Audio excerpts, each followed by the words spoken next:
Sean Hannity je jednou z nejlépe placených osobností ve světě zábavy a médií. Ročně vydělává impozantních $40 milionů za práci v rozhlase a televizi.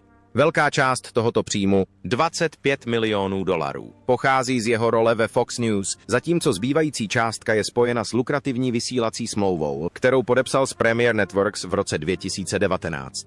Kromě své mediální kariéry si Han také vybudoval významné realitní portfolio, které vlastní nemovitosti v hodnotě $90 milionů, včetně přibližně 900.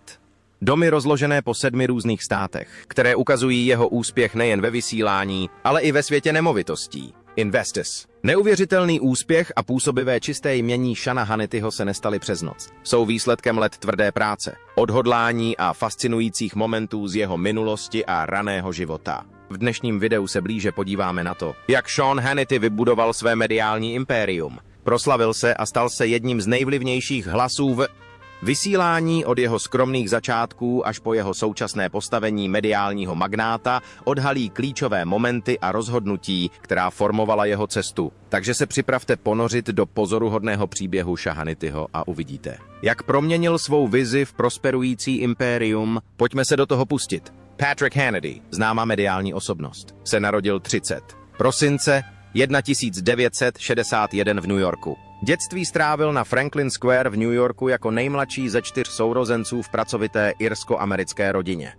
Matka Lillian balancovala mezi rolemi stenografky a okresního žalářníka, zatímco jeho otec Hugh pracoval jako soudní úředník v rodině. Sea má hluboké irské dědictví, protože všichni 4 jeho prarodiče emigrovali z Irska do Spojených států kvůli jeho vzdělání. Začal studovat na přípravném semináři St. Pasteur v New Yorku a později pokračoval ve studiu na New Yorkské univerzitě, Kalifornské univerzitě v Santa Barbáře a Adelphijské univerzitě. Seanova cesta do světa vysílání začala skromně. V roce 1982 zahájil svou kariéru jako televizní moderátor. Malíř a později pracoval jako stavební dodavatel v Santa Barbáře v Kalifornii, zatímco tam žil. Svou první kariéru v rádiu dostal v roce 1989, když dostal nabídku moderovat talk show na UC, viz Santa Barbara's College Station KCSB-FM. Jeho týdenní pořad si získal pozornost, ale neměl dlouhého trvání, protože byl do roka zrušen kvůli kontroverzi kolem jeho diskuze o právech LGBT. Navzdory tomuto neúspěchu se Hannity nevzdal své vášně pro rádio a přestěhoval se do Athens v Alabamě, kde v roce 1992 se stal moderátorem odpolední talk show na WWNN. Poté udělal další krok vpřed. Přestěhoval se do Atlanty, kde moderoval pořad na WGST a položil tak základy pro kariéru, která se stala průlomovou v médiích. Sean Hannity se proslavil na národní úrovni v roce 1996, kdy Roger Alseth, spoluzakladatel Fox News, rozpoznal jeho talent a najal ho jako televizního moderátora. To znamenalo zlom v Hannityho kariéře, když se dostal do centra pozornosti debutem v pořadu Hannity and Colmes. V pořadu se spojil s liberálním komentátorem Alanem. Colmes vytvořil dynamickou platformu pro politickou debatu. Hannity přinesl do pořadu své silné konzervativní názory, zatímco Colmes nabídl liberální protipól, díky čemuž se pořad stal hitem mezi diváky, kteří se zajímali o obě strany politického spektra. Hannity a Colmes úspěšně běželi více než 10 let a vysílali se až do ledna 2009, čímž upevnili Hannityho reputaci předního hlasu v konzervativních médiích. Hannityho vášeň pro rádio nikdy neustoupila do pozadí. A to ani v lednu 1997, kdy jeho televizní kariéra vzkvétala. Na plný úvazek se připojil k WABC, počínaje pozdním nočním pořadem, který rychle ukázal jeho talent pro poutavé a dynamické rozhlasové vysílání. O rok později, v lednu 1998 udělal velký krok do vysoce konkurenčního odpoledního pořadu Drive, hlavního vysílacího času pro rozhlasové posluchače. Hannity dominoval tomuto prestižnímu časovému úseku více než 15 let a upevnil si své místo jako jeden z nejlepších hlasů v rozhlasovém vysílání. Místo na WTV v New Yorku, startující. V lednu 2014 měla Hannityho show Sean Hannity svou celostátní premiéru 10. Zář 2001 a rychle se stala základním kamenem konzervativního politického rozhlasového vysílání, které bylo publikováno na více než 500 stanicích po celých Spojených státech. Pořad se zaměřuje na Hannityho pohled na aktuální dění, politická témata a prominentní osobnosti a nabízí svůj jedinečný pohled milionům posluchačů. Jeho úspěch upevnil Hannityho pozici předního hlasu v rozhlasovém vysílání. V roce 2004 byl jeho vliv uznán. 5leté prodloužení smlouvy v hodnotě $25 milionů s rádiem ABC, které zajistilo pokračování pořadu do roku 2009. S rostoucí popularitou Hannityho podepsal v roce 2008 ještě lukrativnější 5letou smlouvu v hodnotě $100 milionů se společností Citadel Communications, která do března 2018 koupila rádio ABC. Pořad Shah Hannityho se stal jedním z nejpopulárnějších rozhlasových programů ve Spojených státech z více než 13,5 miliony posluchačů týdně, kteří sledovali jeho pohled na politiku a aktuální dění. Obrovský dosah a vliv pořadu se upevnil. Hannityho status mediální síly v roce 2017 byl jeho vliv uznán, když se umístil na 2. místě v prestižním žebříčku Heavystone časopisu Talker Magazine, což svědčí o jeho dominanci ve světě talk radio. Ve stejném roce byl Hannityho přínos pro vysílání dále oceněn jeho uvedením do národní síně slávy vysílání, což je milník pro každého mediálního profesionála. Navíc byl 2krát oceněn cenou Marone v letech 2003 a 2007 a získal titul. V roce 2007 získal cenu Národní asociace vysílacích společností pro televizní osobnost roku, čímž dále upevnil svůj odkaz významné osobnosti v zábavním průmyslu a zároveň byl spolumoderátorem populárního pořadu Hannity and Colmes na Fox News. Sean Hannity rozšířil svou televizní působnost o sólovou nedělní noční show s názvem Hannity's America. Tento krok ukázal jeho schopnost ovládat publikum sám. Když Alan Colmes v roce 2009 opustil Hannity and Colmes, Fox News program přejmenovala jednoduše na Hannity a sloučila prvky Hannity's America v novém formátu. Vysílání živě v 21:00 od pondělí do čtvrtka s předem nahranými epizodami v pátek. Hannity se rychle stal nejoblíbenějším kabelovým zpravodajským pořadem ve svém časovém úseku. Pořad vyniká hloubkovou analýzou denních událostí, včetně Hannityho charakteristických monologů a odborných komentářů k politickým, právním a kulturním otázkám. Působivé čisté jmění Seana Hannityho ve výši $300 milionů je výsledkem let tvrdé práce a oddanosti jeho kariéře v médiích. Jeho úspěch jako televizního moderátora, rozhlasové osobnosti a politického komentátora zahrnuje také sbírku luxusních domů. Tyto nemovitosti odrážejí jeho bohatství a obchodní prozíravost, což dokazuje jeho vkus v oblasti luxusních nemovitostí. Pojďme se blíže podívat na úžasné domy, které jsou součástí jeho neuvěřitelného finančního portfolia. Sídlo v Manalapanu na Floridě v prosinci 2024. Sean Hannity se dostal na titulní stránky novin koupí extravagantního sídla na nábřeží v Manalapanu na Floridě v hodnotě ohromující.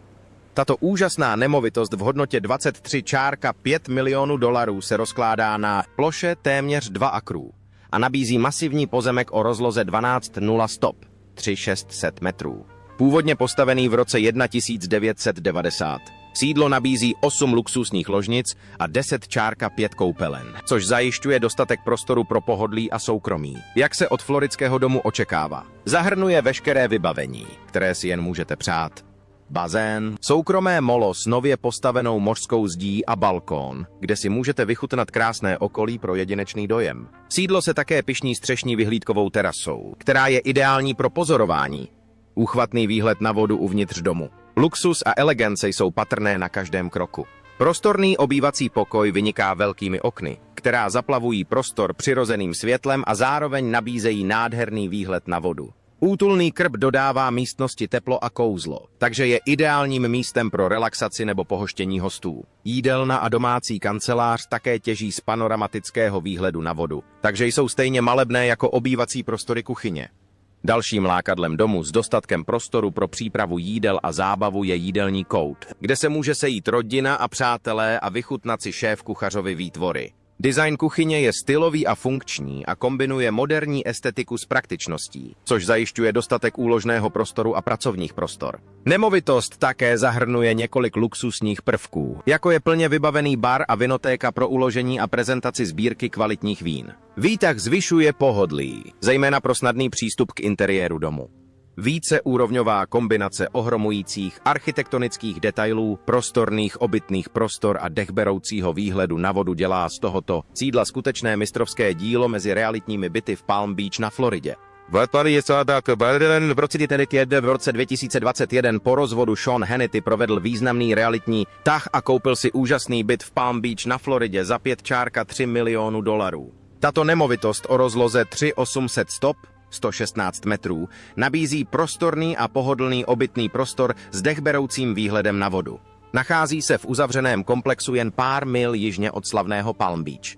Byt v Billionaires Row nabízí ideální místo k vychutnání si krásy oceánu s výhledem na oceán z obývacího pokoje i z hlavní ložnice. V obývacím pokoji se nachází útulný krb, který vytváří příjemnou atmosféru pro relaxaci nebo zábavu hostů. Barevný pruhovaný koberec v pokoji dodává prostoru hravý nádech, který doplňuje živé a slunné okolí. Ložnice je stejně příjemná s pohovkou, která dokonale ladí s podlahou. Tapete. Koberec je v osvěžující zelené barvě, která do místnosti vnáší přirozenou uklidňující atmosféru. Ideální pro odpočinek po dlouhém dni. Koupelna navržená s čistou a jednoduchou estetikou se vyznačuje bílými povrchovými úpravami, které vytvářejí klidný a světlý prostor i mimo interiér. Byt nabízí venkovní luxus se soukromou terasou, která vede k bazénu, což je ideální místo pro užívání si teplého floridského počasí pro ty, kteří milují pláže. Nemovitost má také přímý přístup na pláž, což umožňuje snadnou relaxaci u oceánu v Palm Beach. Tento byt je působivým přírůstkem do Hannityho realitního portfolia, které kombinuje eleganci, pohodlí a úžasné výhledy v jednom luxusním balíčku. Penthouse na pláži v Naples na Floridě. V roce 2009 Sean Hannity a jeho manželka Jill koupili luxusní nově postavený penthouse na pláži v Naples na Floridě za $475 milionů. Tato úžasná nemovitost, nacházející se na adrese 11125 Gulf Shore Drive v plážové čtvrti Tower at Mariah Bay, byla v té době jedním z nejnovějších a nejluxusnějších bytů v oblasti díky své prvotřídní poloze přímo u pláže. Penthouse. Nemovitost v průběhu let nabízela úchvatný výhled na pláž a záliv. Dům sloužil jako rekreační dům pro rodinu Hannity a poskytoval klidné útočiště se 3 ložnicemi, 3 koupelnami a 1 toaletou. Mariah Bay Project, ve kterém se byt nachází, vyniká jako jedna z nejluxusnějších budov na pláži Naples Beach, dokončený v roce 2009. Věž nabízí 72 bytových jednotek o velikosti od 401 do 4548 stop. Penthouse je umístěn v horní střední části budovy.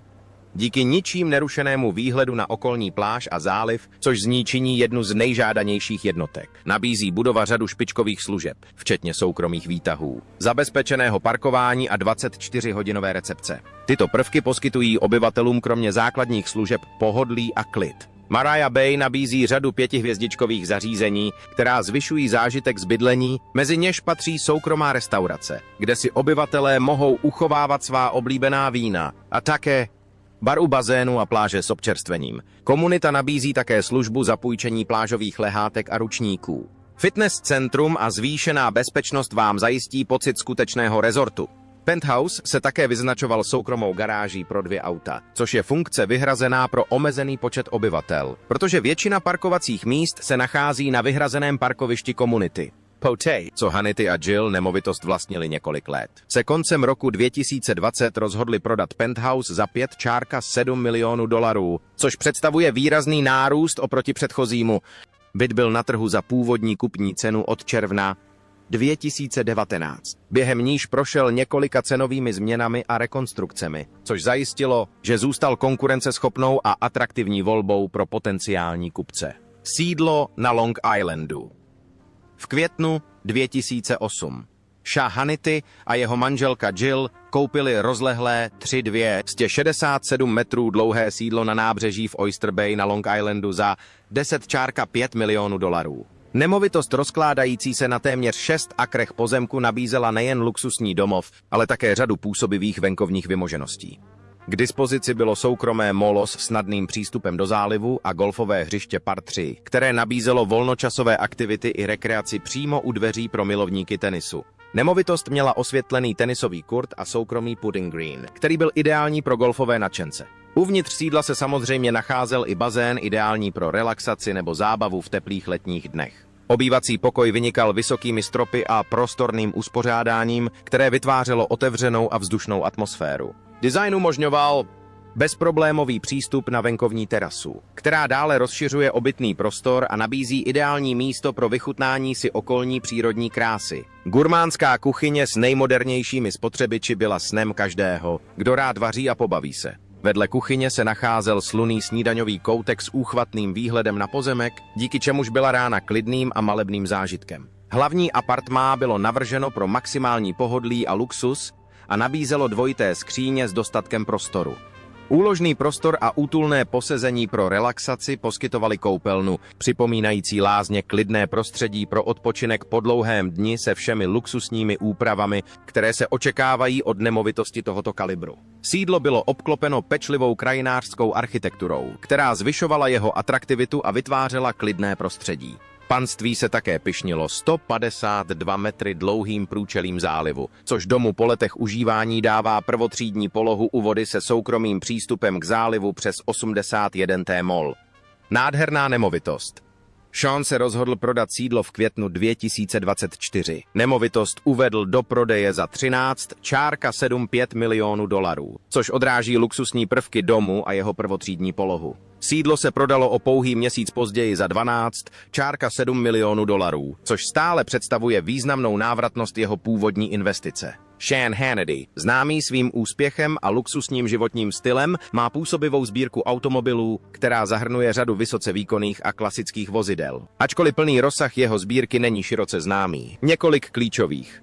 Je známo, že součástí jeho garáže jsou auta. Každé z nich představuje směs stylu, síly a amerického inženýrství. Pojďme se blíže podívat na některá z těchto vozidel a jejich specifikace. Sbírka aut. Jedním z nejvýraznějších vozů v Hannityho sbírce je Ford Mustang z roku 1967. Tento klasický americký muscle car je oblíbený u sběratelů i automobilových nadšenců. Mustang z roku 1967 je známý svým agresivním designem a výkonnými motory. Hannityho verze byla upravena a zrestaurována a kombinuje originál. Klasický vzhled s moderními prvky pro lepší výkon. Mustang z roku 1967 byl vybaven motorem V8 o objemu 289 kubických palců, který dokázal produkovat 225 koní, ale Hannityho vůz pravděpodobně disponuje vylepšenými komponenty pro větší výkon. Cenové rozpětí Mustangu se dnes liší v závislosti na stavu a úpravách, ale plně zrestaurovaná verze se může prodat za 30 0 až více než 100 0 dolarů. Dalším ceněným vozidlem v Hannityho sbírce je Porsche 911, vůz, který v sobě spojuje elegantní design s nejvyšším výkonem. Porsche 911 je symbol německého inženýrství a uctívaný pro své výkonné motory a precizní ovladatelnost. 911 má pověst sportovního i luxusního vozu, což z něj činí vhodnou volbu pro někoho, jako je Hannity, kdo oceňuje styl i rychlost. 911 se dodává v několika variantách, včetně Carrera Turbo a GT3, s cenami od zhruba 60 0 dolarů za základní model až po více než 200 0 dolarů za vysoce výkonnou verzi. Porsche 911 je vybaveno 3-litrovým přeplňovaným motorem, který produkuje 379 koní v základním modelu Carrera. Kromě Fordu Mustang a Porsche 9911 je Hannity také známý tím, že vlastní Chevrolet Corvette. Corvette je další ikonický americký sportovní vůz známý svým výrazným designem a působivým výkonem. Corvette se vyrábí od roku 1953 a je často považován za jedno z nejvýkonnějších vozidel za danou cenu. Standardní Corvette je dodávána s 6,2-litrovým motorem V8, který poskytuje výkon 490 koní a poskytuje vzrušující zrychlení a maximální rychlost. Ceny pro nový Corvette začínají kolem 60 0 dolarů, přičemž modely vyšší třídy, jako je Corvette Z6, dosahují ceny přes 100 0 dolarů. Hannityho Corvette je pravděpodobně jedním z modelů vyšší třídy, což odráží jeho vkus pro výkon a luxus. Hannity byl také spatřen, jak řídí Cadillac řady 62, luxusní veterán, který nabízí kombinaci stylu a pohodlí. Cadillac řady 62 byl poprvé představen ve 40 letech 20 století a stal se symbolem amerického luxusu, zejména modely z 50. Lety jsou známé svým elegantním designem a výkonným motorem V8. Motory, ačkoliv konkrétní detaily o Honeyho Cadillacu nejsou plně k dispozici. Klasický Cadillac řady 62 může stát od $20,000 do $70,000 v závislosti na jeho stavu a vzácnosti modelu. Každý z těchto vozů odráží Hanityho ocenění vysoce výkonných klasických amerických vozidel, která nabízejí styl i kvalitu. Dejte nám vědět, který váš oblíbený v komentářích níže. Další podniky. Sean Hannity, populární osobnost ve světě médií, si díky své práci v televizi vytvořil obrovské impérium. Aradia, ale také díky mnoha chytrým obchodním tahům. Jeho úspěch nepramení jen z moderování jeho slavných pořadů. V průběhu let expandoval do různých oblastí, jako jsou obchody s nemovitostmi a dokonce i některé podnikatelské projekty. Investoval do nemovitostí a získal širokou škálu nemovitostí, které pomohly zvýšit jeho bohatství. Podepsal také velké smlouvy se stanicemi, což zajišťuje, že i nadále zůstane klíčovou postavou ve vysílání. Hannity prozkoumal i další obchodní příležitosti.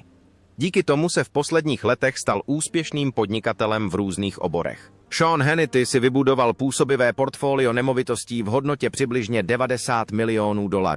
Jeho sbírka zahrnuje téměř 900 nemovitostí rozmístěných po několika státech. Od honosných sídel až po dostupnější domy pro osoby s nízkým příjmem. Hlavní část jeho úspěchu v oblasti nemovitostí pochází z nákupu nemovitostí v aukcích zabavených nemovitostí. Zejména v roce 2013, kde za tyto domy v roce 2008 často platil mnohem méně, než byla tržní hodnota. Sean Hannity udělal ve své kariéře zásadní krok, když podepsal prodloužení smlouvy se společností Citadel Communications, která koupila rádio ABC. Tato dohoda měla hodnotu působivých $100 milionů a byla obrovským momentem v Hannityho mediální cestě. Umožnila mu pokračovat v jeho populárním rozhlasovém pořadu a zároveň si zajistila výrazné zvýšení jeho příjmů. Filantropie Seana Hannityho je hluboce oddána podpoře vojenských veteránů a aktivních vojáků. Důsledně využívá svou platformu k obhajobě těch, kteří slouží v USA. Armáda se zaměřením na pomoc veteránům s návratem do civilního života. Hannity pořádal mnoho charitativních akcí a fundraisingových kampaní zaměřených na získávání peněz pro vojenské organizace. Tyto akce často spojují lidi ze všech společenských vrstev, aby podpořili statečné muže a ženy, kteří sloužili zemi. Hannity se navíc angažuje ve skupinách, které nabízejí pomoc rodinám padlých vojáků a poskytuje jim tolik potřebnou podporu v těžkých časech. Kromě svého úsilí podporovat vojenští veteráni, Sean Hannity se také s velkým nadšením věnují pomoci dětem, zejména těm méně šťastným. Zapojil se do různých dětských charitativních organizací a programů zaměřených na poskytování základních potřeb, jako je vzdělání, ubytování a jídlo. Dětem, které se potýkají s problémy. Hannity soustavně využívá svého vlivu k získávání finančních prostředků na tyto účely nebo k organizování charitativních akcí, které spojují lidi, aby pomohli změnit životy znevýhodněné mládeže. Silně podporuje organizace, které zaměřuje se na zlepšení života dětí v ohrožených komunitách a snaží se zajistit, aby měli zdroje potřebné k vybudování lepší budoucnosti. Sean Hannity je také silným zastáncem orgánů činných v trestním řízení a záchranných složek. Vyjadřuje uznání těm, kteří riskují své životy, aby zajistili bezpečnost komunity. Podporuje různé iniciativy, které pomáhají poskytovat pomoc policistům, hasičům a záchranářům a zajišťují, aby se jim dostalo uznání a podpory, kterou si zaslouží. Hannity spolupracuje s organizacemi, které se zaměřují na nabízí těmto klíčovým pracovníkům zdroje od finanční pomoci až po programy, které jim pomáhají s jejich blahobytem. Jeho úsilí zdůrazňuje jeho víru v důležitost vymáhání práva a záchranných složek ve společnosti a nadále se za ně zasazuje prostřednictvím charitativních akcí a dalších kampaní. Ačkoliv Sean Hannity má tendenci udržovat své charitativní aktivity v soukromí, vždy se věnoval podpoře důležitých věcí. Důsledně projevoval hlubokou oddanost dětem vojenských veteránů a záchranným složkám a dbá na to, aby daroval zpět k těm, kteří změnili jeho život a zemi prostřednictvím jeho práce s organizacemi, které pomáhají veteránům s přechodem na civilní život, podporují znevýhodněné děti a pomáhají záchranářům.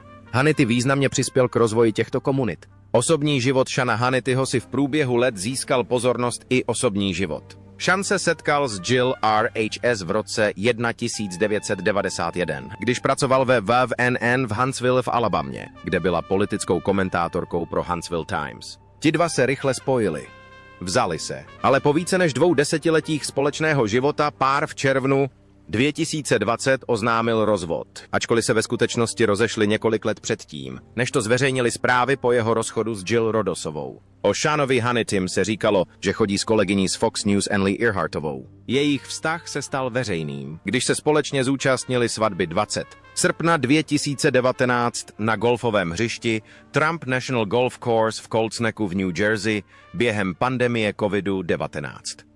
Earhartová moderovala svůj pořad Fox and Friends z odlehlého studia v suterénu Hannityho sídla na Long Islandu. Dvojice si svůj vztah držela relativně v soukromí, ale jejich společná vystoupení vzbudila zájem o jejich osobní život.